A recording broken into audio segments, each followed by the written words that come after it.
Dr. Ivy showed you what the motion of the ball that was released from the moving cart looked like in the Earth frame of reference and in the cart frame. The motion looked simpler from the cart. Now I want you to watch the motion of this white spot. You probably see the spot moving in a circle.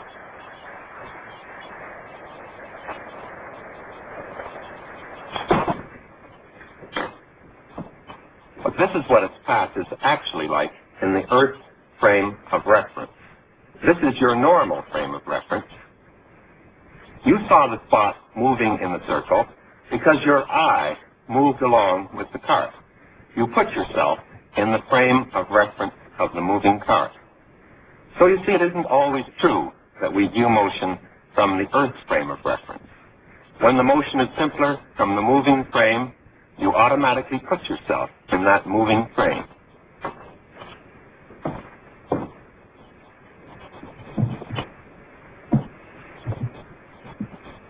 Now we're going to do another experiment on relative motion to show how to compare the velocity of an object in one frame of reference to its velocity in another frame of reference.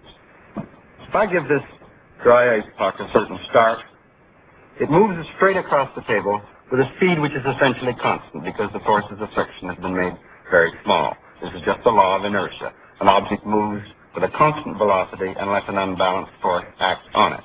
Now, will you give it the same start backwards? I'll try.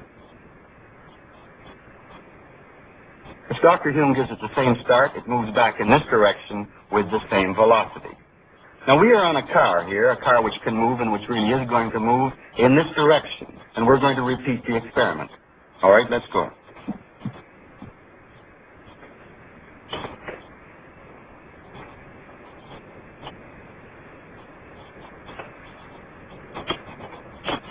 If we were making measurements here, then we would observe the same velocities, that is, the same experimental results that we did before.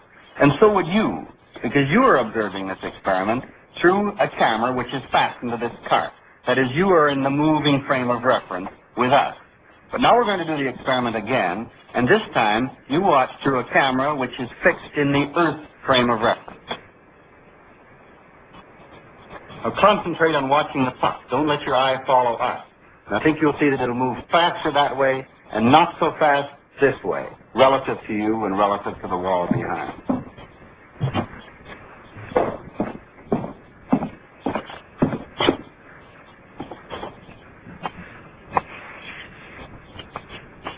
Here's the cart, which was moving along in this direction with a velocity u. We were sitting on the cart at a table. Here I am over on this side, and Dr. Hume was on this side, and we were pushing this puck back and forth on the table.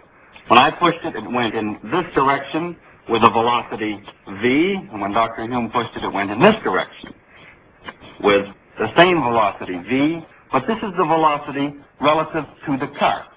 What about the velocity relative to an observer on the ground in the fixed frame? Well, if it was pushed in this direction, its velocity is u plus v. If it's in this direction, its velocity is u minus v. This is all very reasonable. There's nothing very hard to understand here. The surprising thing about this expression is that it is not accurate in all circumstances. At very high speeds, and by high speeds I mean speeds close to the velocity of light, this expression breaks down. At these very high speeds, we have to use the ideas about relative motion developed by Albert Einstein in his special theory of relativity. However, for all the speeds that we are ever likely to run into, this expression, u plus or minus v, is completely adequate. So far, we've been talking about frames of reference moving at a constant velocity relative to one another. Now I'm going to do the experiment with the dropping ball again, only this time the cart will be accelerated relative to the Earth frame. These weights will fall and give the cart a constant acceleration.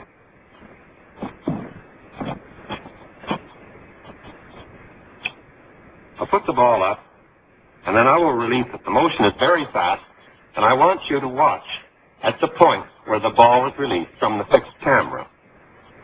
Ready? I don't know whether you saw that or not, but the path of the ball was the same as it was before, only this time it landed in a different spot. This is because the car kept on accelerating in this direction as the ball was falling. Now I'm going to let you see it again with the slow motion camera fixed onto the cart.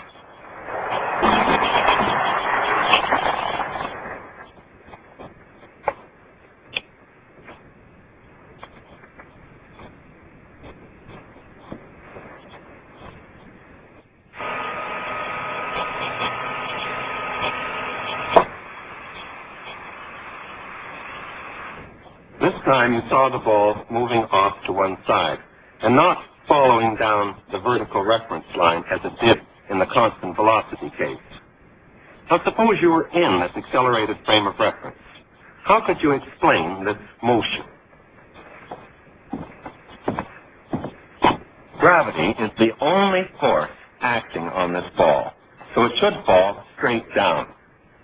But if the law of inertia is to hold, there must be a force pushing sideways on the ball in this direction to cause it to deviate from the vertical path. But what kind of a force is it? It isn't a gravitational or an electric or a nuclear force. In fact, it isn't a force at all, as we know one. So we're left to conclude that since there is no force that could be pushing in this direction on the ball, that the law of inertia just does not hold. This is a strange frame of reference. We call a frame of reference in which the law of inertia holds an inertial frame. The law of inertia holds in the Earth frame of reference, so it is an inertial frame. The cart moving at constant velocity relative to the Earth is an inertial frame. But the cart which is accelerated is not an inertial frame. Because the frame of reference that we're used to living in is one in which the law of inertia holds, when we go into a non-inertial frame, like the frame of the accelerated cart, our belief in the law of inertia is so strong that when we see an acceleration of the ball sideways, we think there is a force causing it. So we make up a fiction that there is a force. And sometimes we call this a fictitious force. Fictitious forces arise in accelerated frames of reference. The frame is accelerated in this direction, so you in the frame see an acceleration of the ball in this direction, and you say that there is a force causing it.